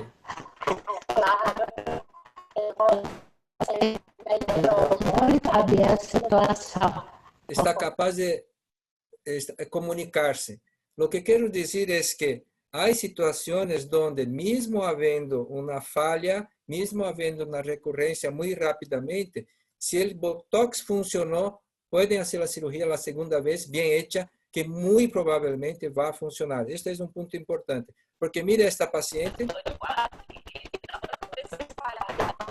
Es un caso grave. A segunda aplicação, só que perfeito. Yo le hice, después de unos 6 meses hubo la recidiva, estaba así. 1, 2, 3, 4. Yo le hice la segunda cirugía.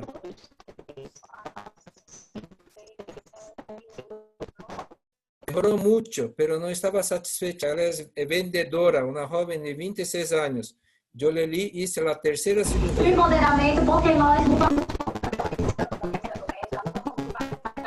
Ela está dando entrevista en una televisión. Oi, meninas. Aquí 15 meses después. E aqui 24 meses Oi, depois. doutor. Nossa, 2 anos já, no instante. Es para ver que vale la pena continuar hasta 3 cirugías por lo menos. La cuarta, no sé, yo nunca hice 4 cirugías, pero creo que vale la pena tener en mente que la reinervación puede ser corregido con una segunda o tercera cirugía. Otro problema que puede haber son las complicaciones. Como no tengo mucho tiempo, voy a mostrar este caso, que es interesante. Son 3, tenemos 1, 2, 3, 4 casos distintos, pero esto puede ocurrir.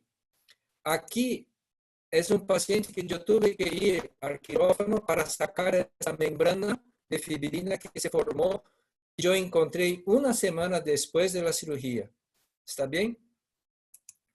Este paciente es un otro paciente que vino para mí después de 45 días mostrando esta laringe.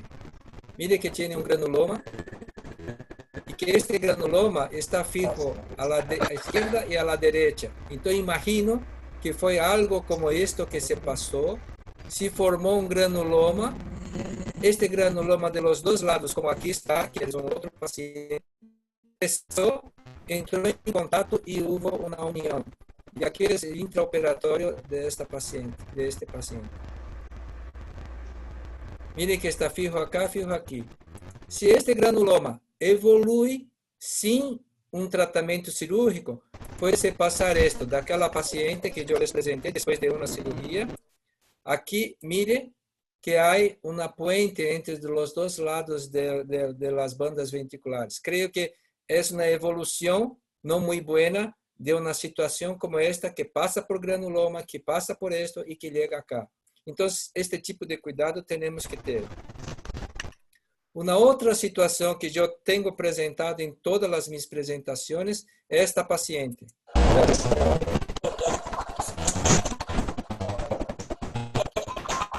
Que tuvo una resección excesiva del músculo, una resección excesiva del músculo, una hendidura muy grande que tuve que corregir con la segunda cirugía, transponiendo el músculo externo hioideo para el espacio paraglótico, como pueden ver aquí, y aquí es 156 meses después de esta cirugía. Esta es que es, perdón, esta es finalización que se pasó 18 minutos. Y aquí, 156 meses de la cirugía, se pueden ver.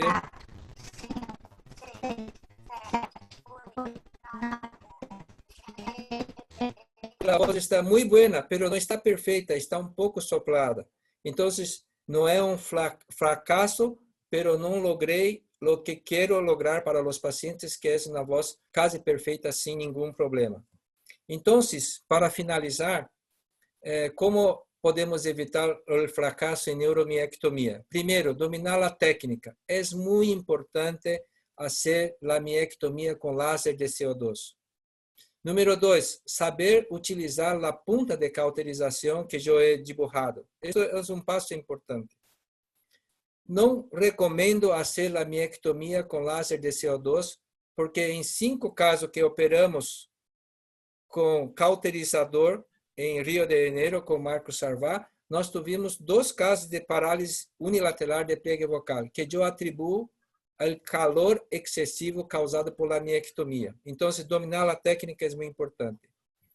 Asegurar-se de que o diagnóstico de disfonia espasmódica está correcta. Haga uma prueba com Botox, sempre. E é muito importante que os pacientes tenham a consciência das possibilidades de recorrência e insistir em não dar-se por vencido em caso de recorrência, pelo menos hasta 3 cirurgias. Eu creio que era isto que tinha que apresentar. Muitíssimas graças. Eu creio que estou dentro de meus 20 minutos que foi me dado. Muitas graças a todos. Excelente, Domingo. Gracias. No, muy bien todos los expositores, realmente muy buenas disertaciones. Y hay unas cuantas preguntas. Sí. A ver, la doctora Patricia Farías. Doctor Morales, ¿envía rehabilitación pre o postquirúrgica? Yo entendí que podía ser pre y postquirúrgica cuando habló de alguna cirugía. Sí, no, de hecho el doctor le contestó que hacía las 2. Hacía las 2, bueno. Yo soy creo 100% en la terapia de voz, en el trabajo de las foniatras. En casi todos mis pacientes utilizo terapia de voz pre y postquirúrgica. Excelente, excelente. Y la otra que había contestado también el doctor Morales era que le habían preguntado si cuando hay surcos bilaterales, si los operaba simultáneamente. Sí, realmente cuando ponía puntos, cuando era más frecuente que ponía puntos para cerrar el colgajo, los puntos me tomaban mucho tiempo, era más compleja la cirugía, operaba un lado primero y después el otro. En este momento estoy operando ambos lados y coloco sellante de fibrina. Excelente. Una pregunta para el doctor Tsuji. Usted que nos mostró justamente todo, bueno, primero gracias a todos los maestros, porque no hay cosa más difícil que mostrar los fracasos y encontrar al paciente para mostrar los fracasos. Siempre queremos mostrar lo más bonito de lo que nos queda en la cirugía. Y en todos estos casos que usted nos mostró, bueno, ya nos habló de los éxitos y fracasos del voto, del proceso de la mioneuronectomía. ¿Qué es lo que le da más satisfacción en ese trabajo para la voz de estos pacientes con el problema de la disfonía espasmódica? El grande problema es que estos pacientes, cuando escuchamos la voz, el paciente parece que está llorando. Y la queja principal de los pacientes es que hace mucha fuerza para hablar y que quedan muy cansados cuando hablan. Entonces, la cirugía, lo que me da más placer cuando hago la cirugía es que la paciente vuelve diciendo que la voz de ella no hace más esfuerzo y que está hablando libremente y que logra expresar sus sentimientos por la voz.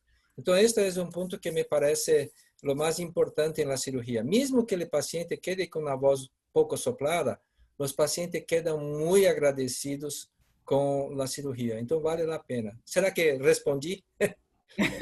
Sí. Y tiene otra pregunta que están haciendo, que es que si en la disfonía espasmódica usted recomienda realizar piroplastia tipo 2. Sí, mire, el primer caso de piroplastia tipo 2 fui yo que hice en Mundo, porque el profesor Ishiki me estimuló mucho, él todavía no había hecho, y yo hice la cirugía y envié para él los resultados. Después de esto, él hizo un trabajo, operó una paciente con buen resultado y publicó en Annals con mi nombre como una homenaje, una gratitud a mí. Entonces tengo este trabajo. Pero los casos que operé aquí, yo lo operé en los años 90. En aquella época, yo puse silicona o cartílago. y los pacientes no quedaron con la voz muy buena. Hoy en día, profesor Ishiki dibujó un titanium bridge que le pone entre las dos láminas del cartílago y él y su grupo tienen presentado un buen resultado. Perdón, pero para mí me parece que la calidad de voz de mi ectomía es mejor que la tireoplastía tipo 2, porque los espasmos en tireoplastía tipo 2 van a continuar. Entonces, me parece que es un poco mejor. Exacto, qué linda esas aclaratorias. Para el maestro Masao Kume, que de verdad que, bueno, gracias también por organizar todo este panel. En su experiencia, ¿tengo al doctor Kume por aquí? Estoy. Sí está. Aquí estamos. Estamos, maestro. Quería saber, en su experiencia, ¿qué es lo que tiene que estar tanto el médico general como el laringólogo más pendiente para evitar estos fracasos? ¿O cómo cuál es el mejor advisor para decir qué debes evitar son muchas cosas, pero como un tip de perlas así como se los recomiendo fuertemente? Sí, yo creo que para evitar los fracasos o las complicaciones, obviamente es conocer la patología.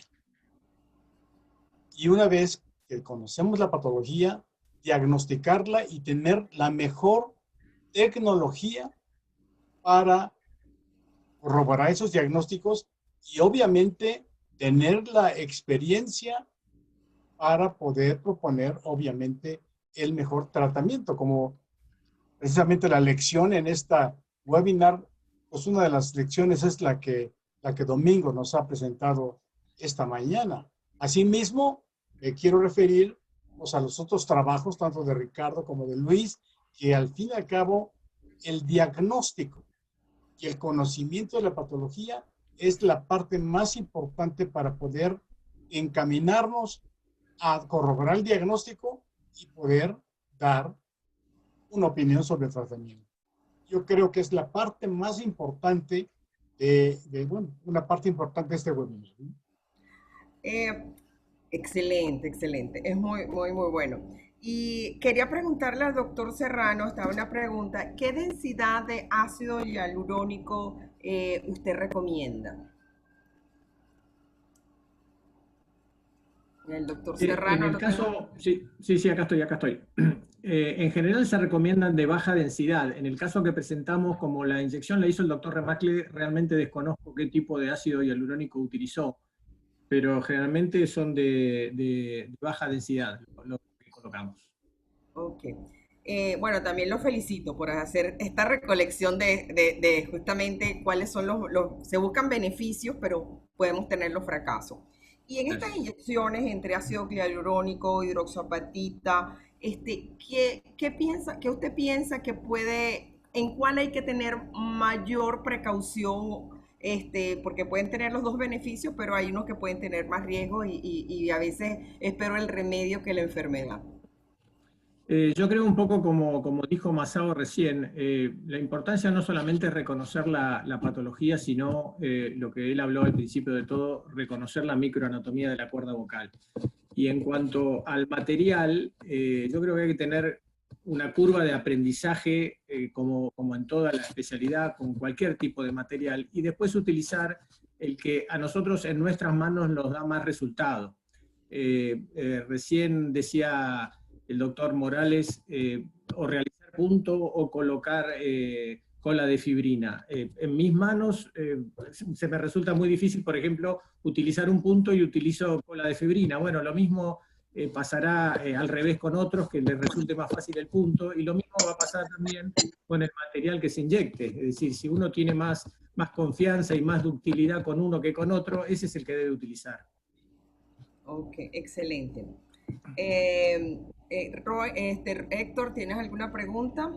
No, yo quería, el término fracaso en fonocirugía, ¿es por la expectativa del paciente? ¿Es por lo que uno cree que va a ser porque mejorándolo no sería un fracaso. Por ejemplo, yo veía el pólipo que operó Luis, que se complicó y hizo una apnea y quedó una cuerda bastante mala. Creo que debe haber hablado mejor que con el pólipo.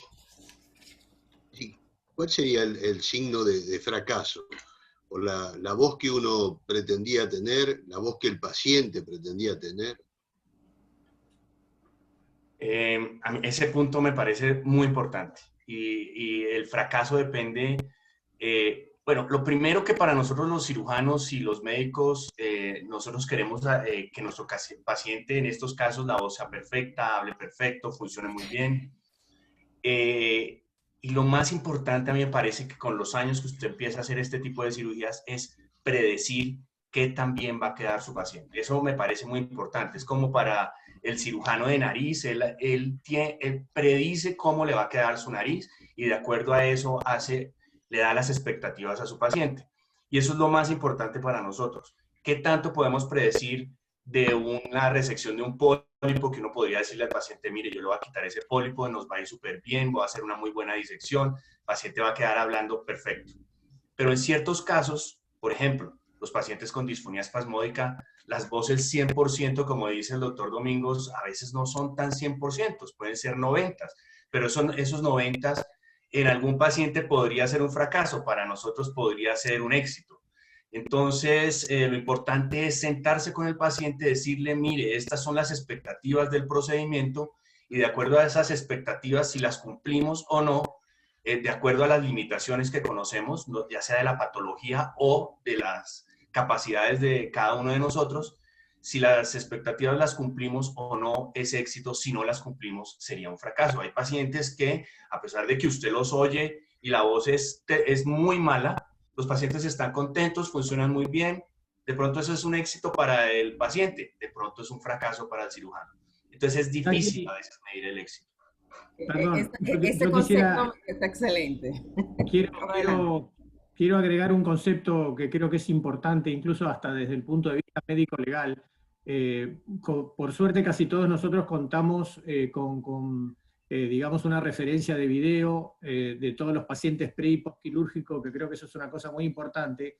Y también considero que es importante realizar un estudio objetivo de la voz, es decir, lo que nosotros habitualmente llamamos laboratorio de la voz, también para objetivar, digamos, la mejoría, si Dios quiere, postoperatoria del paciente operado, porque es la única manera objetiva que nosotros tenemos de mostrarle al paciente que está mejor que antes.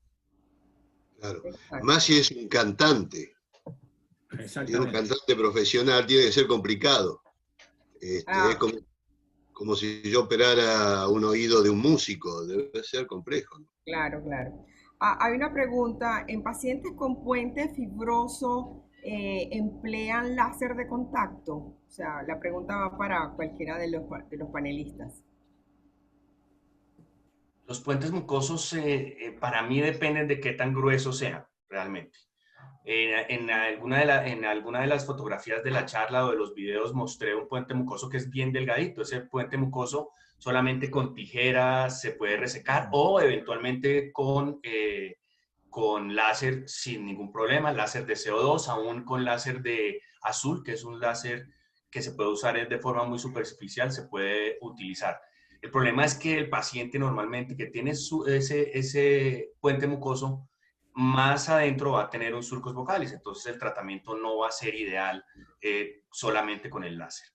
Los otros puentes mucosos más gruesos, como los que vimos cuando estábamos en salas de cirugía haciendo el diagnóstico, esos surcos vocales hay que realmente resecarlos, no pueden resecar solamente porque si no se va a quedar un defecto muy grande. Lo que hacemos en esos puentes mucosos, no utilizamos láser, no los cortamos, sino disecamos la mucosa de adentro, disecamos la mucosa del surcus vocalis y tratamos de unir el puente mucoso a la mucosa del surcus vocalis que hemos resecado. Pero es un tratamiento realmente complejo. Perfecto, excelente. Ahora, hay otra pregunta, con la cola de fibrina, ¿cuál es la que utilizan? ¿O cuál es la que recomendarían?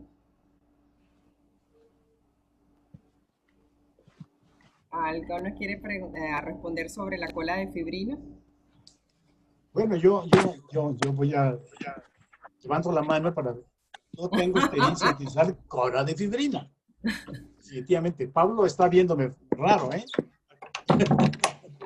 Bueno, pero la situación básicamente cuando yo he tenido en estos casos de sulcos vocales donde hacemos un trasplante de fascia del músculo temporal y ya introducimos, pues la sutura en cierta forma al principio, a pesar que Domingos me enseñó una técnica en cierta forma muy efectiva para ellos, para mí me hice bolas, realmente se me rompía en cierta forma el colgajo. De tal manera que lo que opté, una vez que ya ponemos la fascia, lo que hacemos es tener el láser de CO2 en foco desafocado de 5 watts con la finalidad de poder crear una acción de tejido que pueda producir fibrina. Y obviamente uno de los secretos importantes es el reposo vocal. Entonces, bueno, no utilizamos cola de fibrina, pero utilizamos un aparato que pueda incitar la formación de fibrina, como puede ser el láser. Me gustaría hacer un comentario sobre la cola, el pegador, glue de fibrina, que lo que utilizo es de Baxter Tissue. Este me parece bueno porque yo he usado por todos los años y nunca tuve una reacción que no fuera, que fuera malo. Entonces yo confío mucho en este pegador.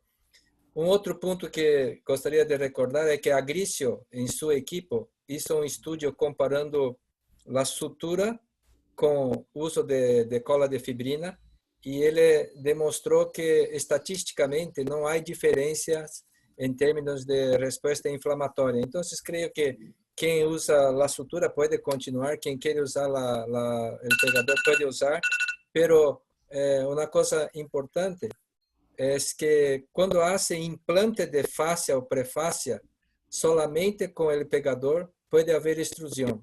Por lo menos esto es mi experiencia en el Hospital de las Clínicas, donde todos operan juntos y todo más. Tuvimos algunos casos de extrusión. Entonces, pienso que un punto de sutura es interesante. Gracias. Excelente.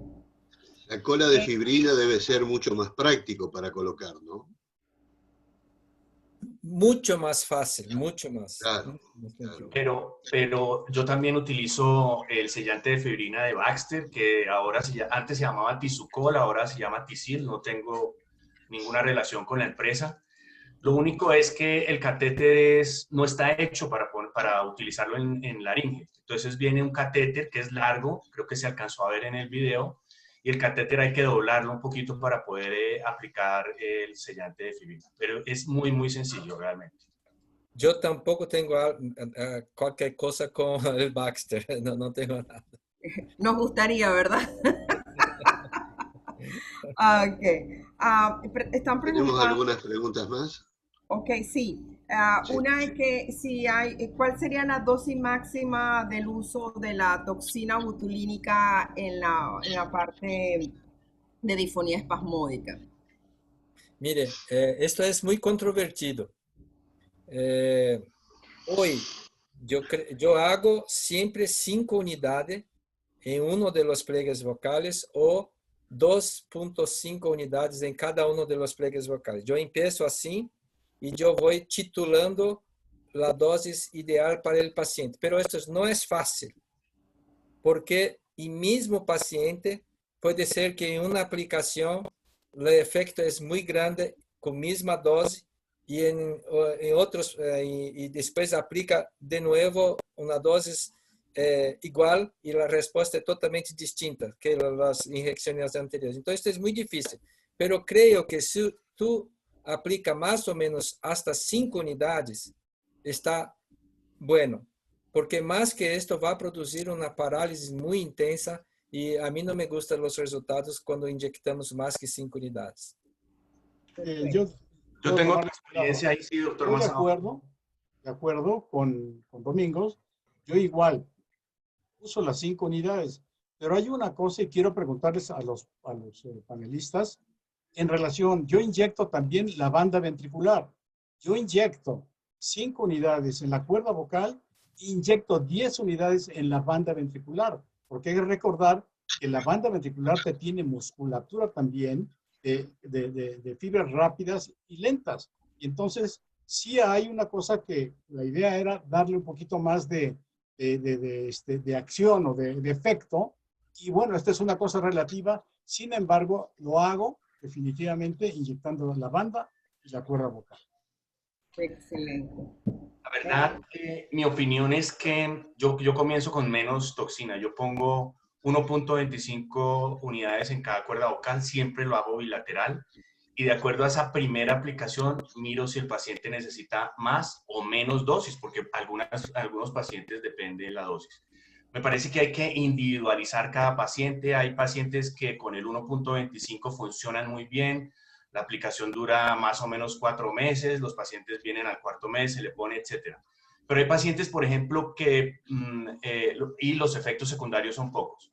Si se aumenta la dosis, lógicamente vamos a tener más efectos secundarios, pero la duración de la aplicación de la toxina va a ser mayor y los pacientes pueden durar 6, 7, algunas veces 8 meses. Casi que uno habla con el paciente y de acuerdo a las necesidades del paciente, qué tanto soporta los efectos secundarios, qué tanto tiempo quiere quedar con efecto de la toxina botulínica, uno puede negociar y saber qué dosis necesita el paciente. Entonces, de acuerdo a cada paciente, hay pacientes que les da muy duro los efectos secundarios, ponemos dosis bajitas, hay pacientes que vienen cada mes a ponerse dosis muy, muy bajitas, otros pacientes que le pongo dosis altas porque ellos dicen que prefieren estar muy disfónicos inicialmente, pero que el efecto les dure más tiempo, pero más o menos esa es mi experiencia. Y cada vez creo que ponemos menos dosis de toxina botulínica de lo que poníamos antes y depende lógicamente de la experiencia de cada uno. ¿Qué tan certeros somos? Es diferente poner toxina botulínica en el tercio medio de la cuerda vocal a ponerla en el tercio posterior o en el tercio anterior. Depende muchísimo si se puso más lateral o menos lateral. Entonces, a medida que uno va poniendo y poniendo toxina, se va dando cuenta dónde la está poniendo y qué dosis necesita cada persona. De acuerdo a la estroboscopia laringea y del cierre de las bandas ventriculares en este tipo de pacientes, si vemos que las bandas cierran durante la estroboscopia, vale la pena poner toxina botulínica en las bandas ventriculares, como dice el doctor Mazao.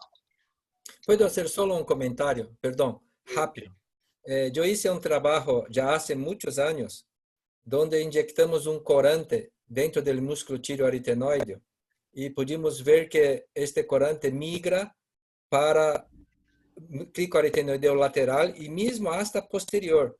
Entonces, el volumen, ni tanto la unidad, pero el volumen de Botox que inyecta, no unidad, me parece ter mucha importancia para la migración del Botox. Entonces, yo creo que es importante pensar en esto también. Gracias, solo.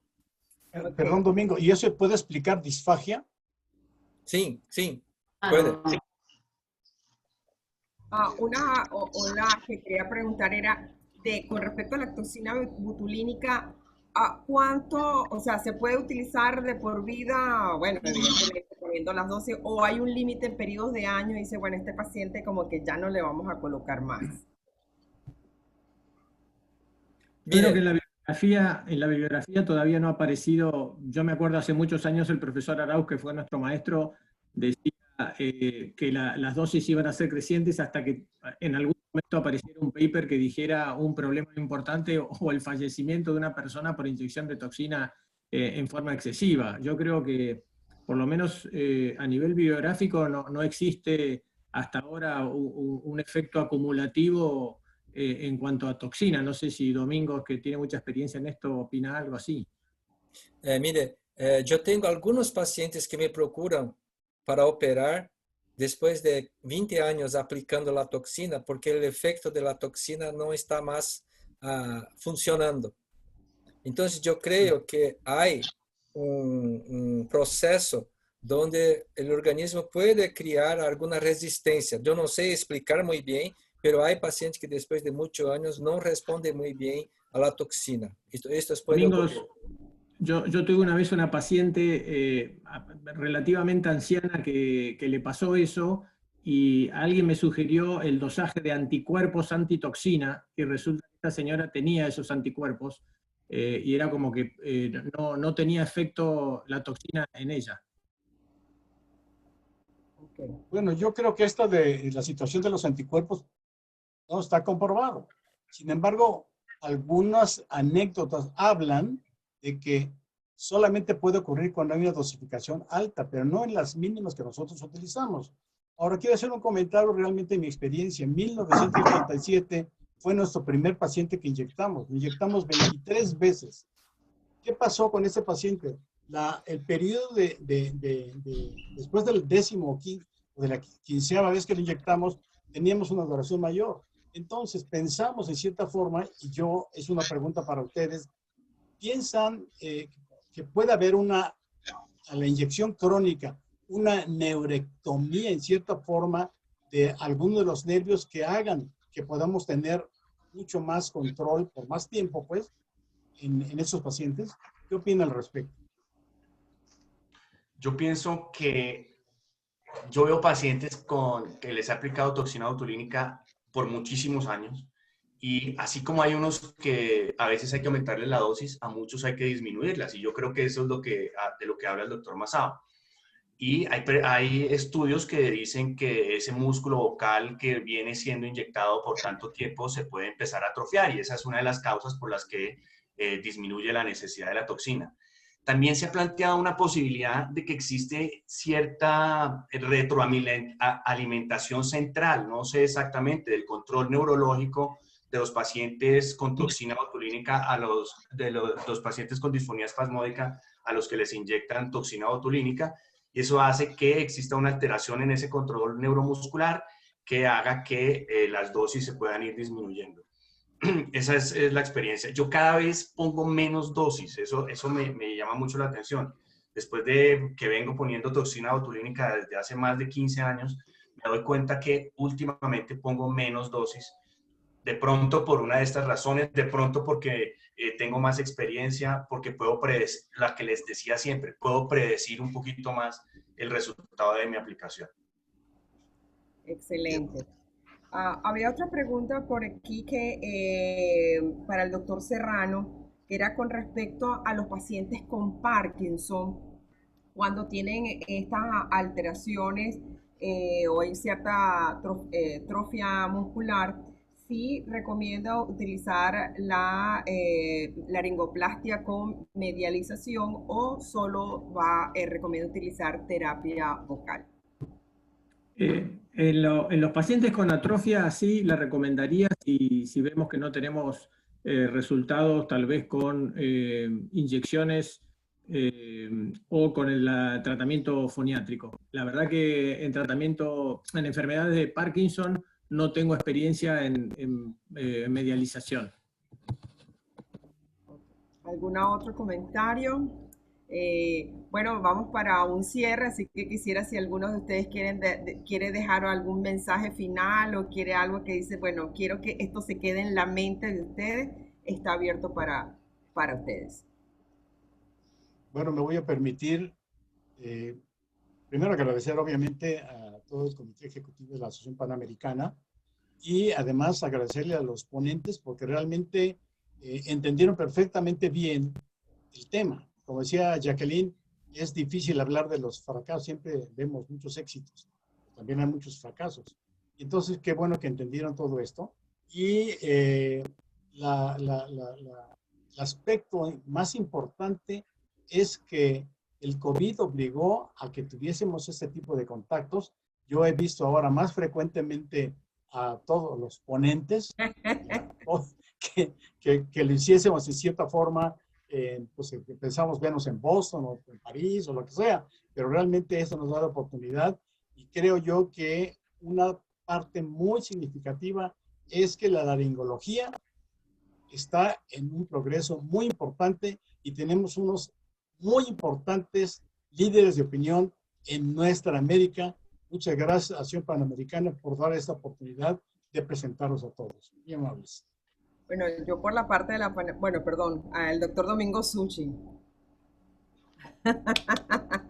¿Alguna otra cosa? Bueno, yo le quería dar las gracias a ustedes, bueno, por estar en los webinars de la Panamericana, y es muy cierto lo que dice el doctor Masao, es que siempre teníamos salones tan simultáneos y todas las conferencias nos gustaban y a veces era difícil escoger. Y ahora podemos estar en primera fila con grandes conferencistas, grandes amigos y poder directamente de primera mano recibir toda esta información.